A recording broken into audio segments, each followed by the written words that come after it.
ओम श्री गणेशाय नमः। ओम नमो भगवते वासुदेवाय।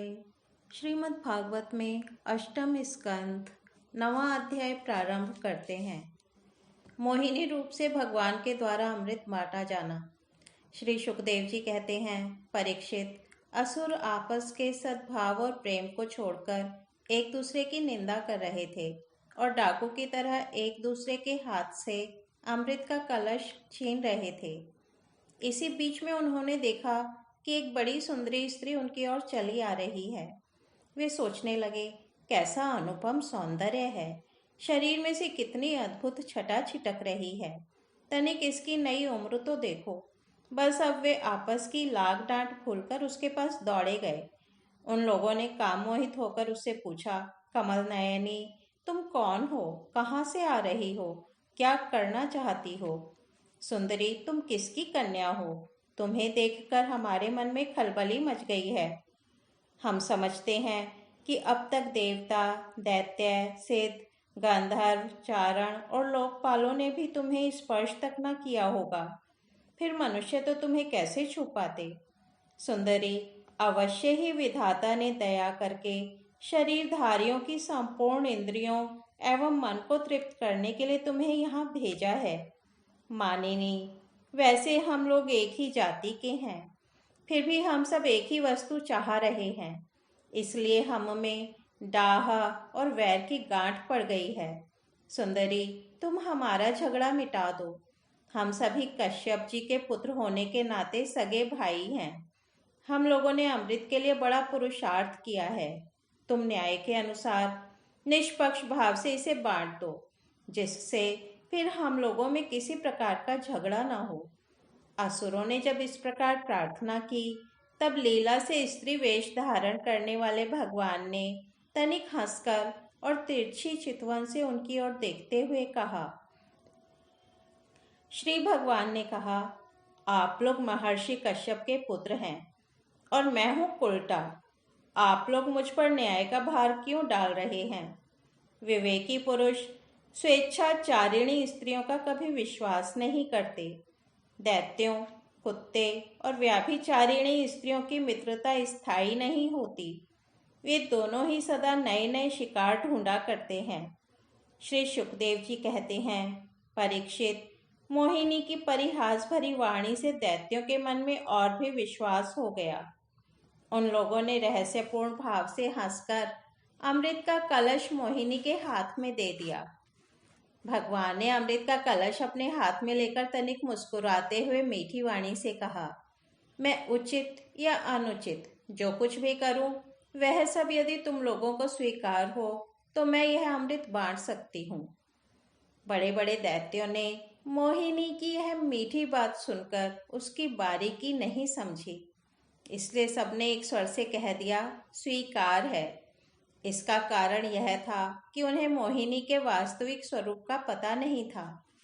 इसके बाद एक दिन उपवास करके सबने स्नान किया, भविष्य से अग्नि में हवन किया, गौ, ब्राह्मण और समस्त प्राणियों को घास, चारा, अन्न, धन आदि का यथा योग्य दान दिया तथा ब्राह्मणों से स्वसत्ययन कराया।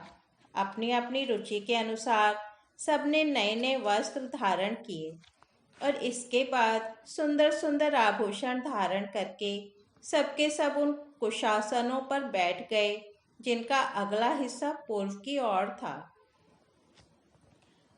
जब दैत्य और देवता दोनों ही धूप से सुगंधित मालाओं और दीपकों से सजे सजाए भव्य भवन में पूर्व की ओर मुंह करके बैठ गए, तब हाथ में अमृत का कलश लेकर मोहिनी सभा मंडप में आई। वह एक बड़ी सुंदर साड़ी पहने हुए थी। नितंबों के भार के कारण वह धीरे धीरे चल रही थी। आंखें मद से विहल हो रही थीं।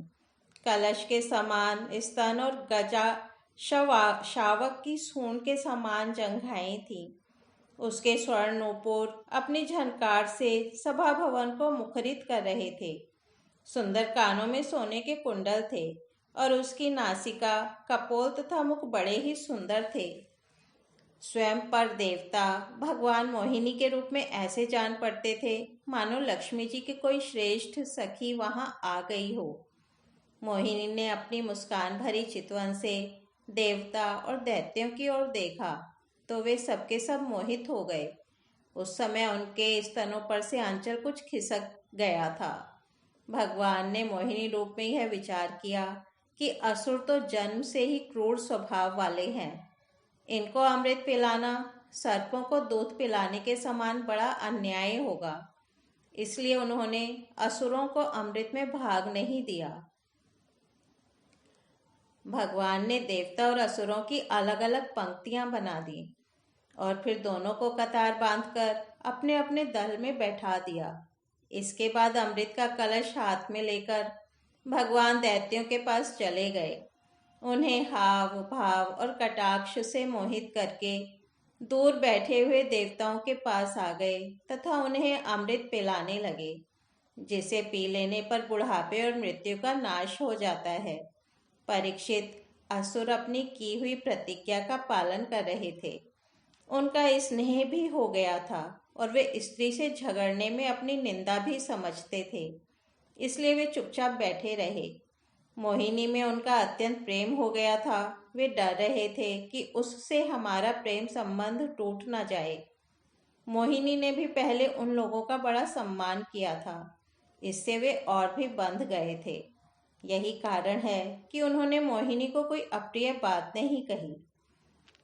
जिस समय भगवान देवताओं को अमृत पिला रहे थे, उसी समय राहु दैत्य देवताओं का वेश बनाकर उनके बीच में आ बैठा और देवताओं के साथ उसने भी अमृत पी लिया। परंतु तत्क्षण चंद्रमा और सूर्य ने उसकी पोल खोल दी। अमृत पिलाते पिलाते ही भगवान ने अपने तीखी धार वाले चक्र से उसका सिर काट डाला। अमृत का संसर्ग न होने से उसका धड़ नीचे गिर गया, परंतु सिर अमर हो गया और ब्रह्मा जी ने उसे ग्रह बना दिया। वही राहु पर्व के दिन पूर्णिमा और अमावस्या को वैर भाव से बदला लेने के लिए चंद्रमा तथा सूर्य पर आक्रमण किया करता है। जब देवताओं ने अमृत पी लिया, तब समस्त लोगों को जीवन दान करने वाले भगवान ने बड़े बड़े दैत्यों के सामने ही मोहिनी रूप त्याग कर अपना वास्तविक रूप धारण कर लिया। परीक्षित, देखो, दैत्य और देवता दोनों ने एक ही समय एक स्थान पर एक प्रयोजन तथा एक वस्तु के लिए एक विचार से एक ही कर्म किया था, परंतु फल में बड़ा भेद हो गया। उनमें से देवताओं ने बड़ी सुगमता से अपने परिश्रम का फल अमृत प्राप्त कर लिया, क्योंकि उन्होंने भगवान के चरण कमलों की रज का आश्रय लिया था। परंतु उससे विमुख होने के कारण परिश्रम करने पर भी असुरगण अमृत से वंचित ही रहे। मनुष्य अपने प्राण, धन, कर्म, मन और वाणी आदि से शरीर एवं पुत्र आदि के लिए जो कुछ करता है वह व्यर्थ ही होता है, क्योंकि उसके मूल में भेद बुद्धि बनी रहती है। परंतु उन्हीं प्राण आदि वस्तुओं के द्वारा भगवान के लिए जो कुछ किया जाता है वह सब भेदभाव से रहित होने के कारण अपने शरीर, पुत्र और समस्त संसार के लिए सफल हो जाता है। जैसे वृक्ष की जड़ में पानी देने से उसका तना, टहनियाँ और पत्ते सबके सब सिंच जाते हैं, वैसे ही भगवान के लिए कर्म करने से वे सबके लिए हो जाते हैं। इस तरह श्रीमद् भागवत में अष्टम स्कंद 9वां अध्याय समाप्त होता है। कल हम 10वां अध्याय देवासुर संग्राम सुनेंगे। तब तक हम यहीं विराम देते हैं। हरिओम तत्सत।